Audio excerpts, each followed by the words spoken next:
अस्सलाम वालेकुम व्यूअर्स, हमेशा की तरह बहुत लजीज, ज़बरदस्त और सिंपल झटपट तैयार होने वाली रेसिपी लेकर हाज़िर हो गई हूँ। और हमेशा से यही कोशिश भी रही है कि आप लोगों के साथ आसान और सिंपल रेसिपी शेयर करूं ताकि आप लोगों को कोई मुश्किल पेश ना आए। तो इसी तरह की आज रेसिपी मैं आपके साथ शेयर करने वाली हूं और वो है लेमन मटन फ्राई कढ़ाई। तो वीडियो को एंड तक देखने के लिए आप मेरे साथ रहिएगा। तो चलें अब हम स्टार्ट करते हैं।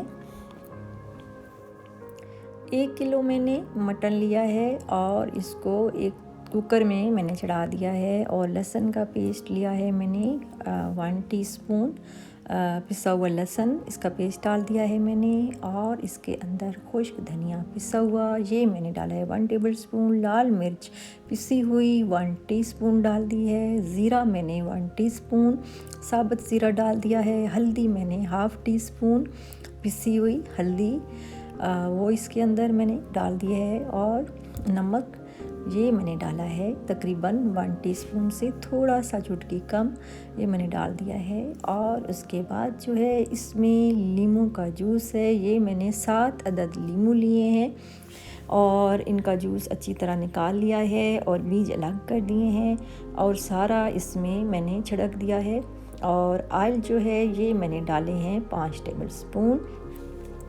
और ये टोटल इंग्रेडिएंट्स हैं जो मैंने आपको बता दिए हैं। अब इसको हमने बग़ैर पानी के प्रेशर लगाना है और बग़ैर पानी के ये जो गोश्त बनेगा ये इतना टेस्टी होगा और बिल्कुल गोश्त ऐसे गला हुआ होगा कि मुंह में घुल जाएगा इंशाल्लाह। तो अब इसको हमने प्रेशर देना है बग़ैर पानी के, क्योंकि नींबू का जूस भी डाला है और गोश्त में भी पानी होता है तो इसी में ये गल जाएगा।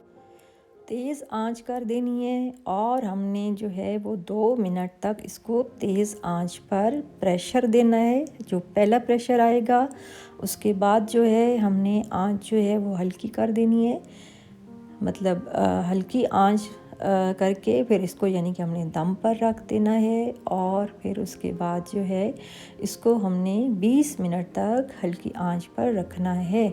और फिर उसके बाद जो है 20 मिनट के बाद हम इसको चेक करेंगे कि गोश्त हमारा तैयार हुआ है कि नहीं। और ये गोश्त जो है वो बिल्कुल हमारा रेडी हो चुका है। अब इसको हम कर लेंगे फ्राई। पानी जो है उसका नींबू का भी और जो गोश्त का होता है वो बिल्कुल खुश्क हो चुका है और गोश्त हमारा फ्राई भी हो गया है। और अब इसको हमने गार्निशिंग कर लिया है। आप इसकी गार्निशिंग अदरक से, हरी मिर्च, धनिया वगैरह से कर सकते हैं। एक ही पैन में मैंने सारा प्रोसेस आपको करके दिखा दिया है। कितनी आसान और झटपट तैयार होने वाली मज़ेदार टेस्टी रेसिपी मैंने आपके साथ शेयर कर दी है।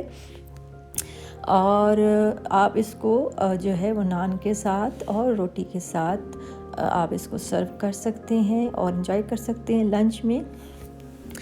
और अगर आपके अचानक कोई मेहमान आ जाते हैं घर में तो आप ये बना के उनको इम्प्रेस कर सकते हैं। इंशाल्लाह आपके घर वालों को भी पसंद आएगी और आपके गेस्ट भी बहुत तारीफ़ करेंगे आपकी, क्योंकि ये बहुत मज़ेदार और ये जो गोश्त तैयार हुआ है ये मुंह में बिल्कुल हलवे की तरह घुल जाएगा इंशाल्लाह।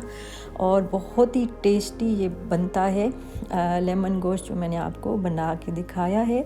और ये मेरी अपनी रेसिपी है और अगर किसी से मैच कर जाती है तो मैं इसकी बिल्कुल रिस्पॉन्सिबल नहीं हूँ। हाँ, अगर आप किसी को कॉपी करते हैं अच्छी बात है। अगर आपको किसी की रेसिपी अच्छी लगी है और आप उसको फॉलो कर रहे हैं तो ये बहुत अच्छी बात है, ये ऑनर की बात होती है। तो इसको ज़रूर मेंशन करना चाहिए जिसकी आपने रेसिपी कॉपी की होती है। बहरहाल जो है वो इसी तरह बंदा एक दूसरे से सीखता है। इंसान तो सारी ज़िंदगी सीखता है और सीखने में ही जो है वो इंसान को कामयाबी मिलती है। बग़ैर सीखे तो कुछ भी आप नहीं हासिल कर सकते।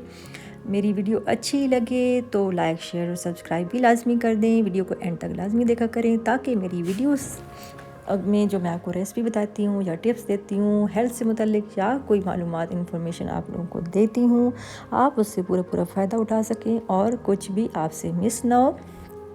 ताकि आपको परेशानी ना उठानी पड़े। और इसी तरह मेरी कोशिश भी रही है कि आपको आसान रेसिपीज़ आप लोगों के साथ शेयर करूं, स्पेशली जो बच्चियां नया नया सीख रही हैं उनको बिल्कुल मुश्किल पेश ना आए और बिल्कुल आजमाई हुई चीज़ें और एक्यूरेट परफेक्ट मेजरमेंट के साथ बताती हूँ।